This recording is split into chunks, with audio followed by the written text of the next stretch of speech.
காலை நேர பிரதான செய்திகளின் ஊடாக நர்மதா சிறில் முதலில் தலைப்பு செய்திகள். நாட்டில் நிலவும் வறட்சி, நீரை சிக்கனமாக பயன்படுத்துமாறும் நீர்ப்பாசன திணைக்களம் கோரிக்கை. ஈரானுக்கு பேரிடி, மீண்டும் பாரிய தாக்குதலுக்கு தயாரான அமெரிக்கா, இஸ்ரேல். இனி விரிவான செய்திகள். நாட்டின் பல பகுதிகளில் வெப்பமான மற்றும் வறட்சியான வானிலை நீடித்து வருவதால் பொதுமக்களை நீரை சிக்கனமாக பயன்படுத்துமாறு நீர்ப்பாசன திணைக்களம் கோரியுள்ளது.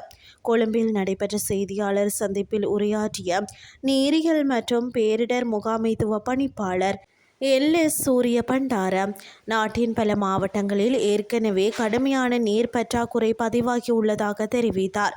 நாட்டின் பிரதான 73 நீர்த்தேக்கங்களின் மொத்த கொள்ளளவில் தற்போது சுமார் 40% நீர் மட்டுமே எஞ்சியுள்ளது.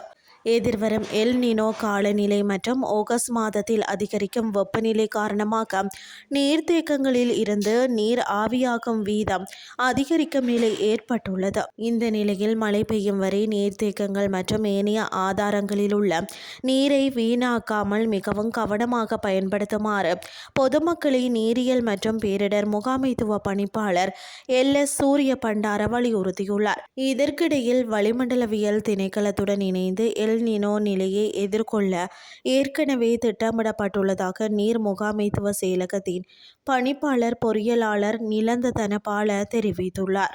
எல் நினோ என்பது மழை முற்றிலும் பெய்யாது என்பதை குறிக்காது. மாறாக மழை வீழ்ச்சி முறைகளில் மாற்றங்களை ஏற்படுத்தும். அத்துடன் வெப்பநிலை உயர்வால் ஆவியாதல் வீதம் அதிகரிக்கும் என்பதால் நீர் முகாமைத்துவம் மிக முக்கியமானது என்றும் அவர் குறிப்பிட்டுள்ளார். இதேவேளை பெரும்போக பயிர்ச்செய்கையை எதிர்வரும் அக்டோபர் 1 முதல் 15ஆம் தேதிக்குள் ஆரம்பிக்குமாறும் விவசாயிகளுக்கு அறிவுறுத்தப்பட்டுள்ளது. பாசன அமைப்புகள் மற்றும் விவசாய மண்டலங்கள் முழுவதும் ஒரே நேரத்தில் பயிர்ச்செய்கையை தொடங்குவது கணிசமான அளவு நீரை சேமிக்க உதவும் என்ற நோக்கத்திலேயே இந்த கோரிக்கை விடுக்கப்பட்டுள்ளது. அதே நேரம் வறட்சியான வானிலையை சமாளிக்க குடிநீர் மற்றும் மின்சார விரயத்தை குறைக்குமாறும் நீர்ப்பாசன திணைக்களம் பொதுமக்களிடம் கோரிக்கை விடுத்துள்ளது. இனி வெளிநாட்டு செய்திகள். ஈரானின் எரிசக்தி உள்கட்டமைப்புகள் மீது இதுவரை இல்லாத வகையில் மிக கடுமையான குண்டுவீச்சு தாக்குதலை நடத்துவதற்கு அமெரிக்காவும் இஸ்ரேலும் ஆயத்தமாகி வருவதாக சர்வதேச ஊடகங்கள் செய்தி வெளியிட்டுள்ளன. இந்த தாக்குதல்கள் வரும் வார இறுதியில் மேற்கொள்ளப்படலாம் என கூறப்படுகிறது.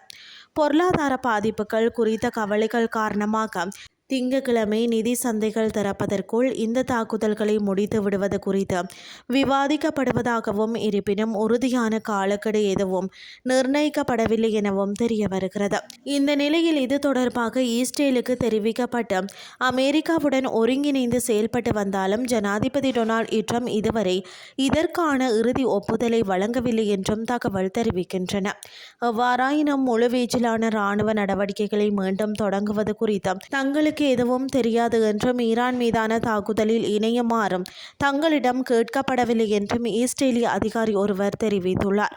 இத்துடன் செய்திகள் யாவும் நிறைவடைகின்றது. அடுத்த இரவு 8:30 எதிர்பாருங்கள். நன்றி.